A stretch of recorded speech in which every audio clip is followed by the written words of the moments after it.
I had one little girl come out, she was about 9 years old, terrible, terrible case of what she had went through the night before. And her mom just said, she just wants to come and thank you. And so I knelt down in the hallway. Sorry.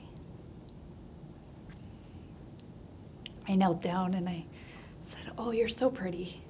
And she came over and she just fell on my shoulder and started crying. And her mom said she won't let go of her blanket. She's been dragging it with her everywhere we go. And she was back that morning for a follow-up visit because of the extreme nature of what had happened to her the night before. And she was just weeping on my shoulder.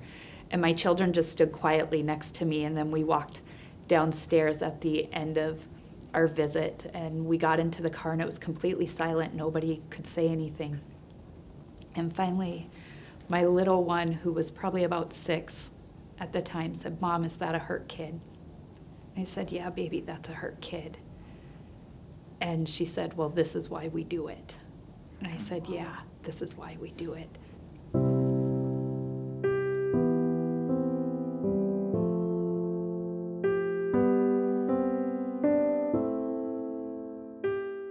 It all started, Deposit Operations had a thing going on for Community Connect, and we decided to make some tie blankets. And we were just gonna make a few. But then after we did that, I went on my own and went and asked for pay it forward funds from other employees. Also, I set up a thing down in the break room here to collect pajamas for the kids. So we raised $14,500 in pay it forward funds and 251 pairs of pajamas and 21 tie blankets. And you thought you were only getting 10 blankets. I did. And to find out It that was my a secret to husband her. knew about it, Yeah. so I came in and I thought, oh goodness, like I know I'm gonna cry. It's a dream come true every time. Every time people come together to make this possible, you're not only helping children of abuse, you're fulfilling my personal dreams of being a world changer. And so 6 years ago, with a dream and no budget at all, we walked into Target and began purchasing items for children of extreme child abuse.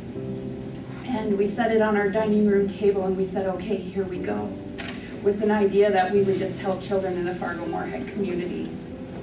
Fargo told Bismarck, Bismarck told Minot, Minot told Grand Forks, and it kind of exploded on us. And we didn't know what we were in for. We began to have dreams of being statewide in 5 years, and we were statewide in our first year because people came together and saw a need and helped make it possible. We're helping on average 225 kids a month.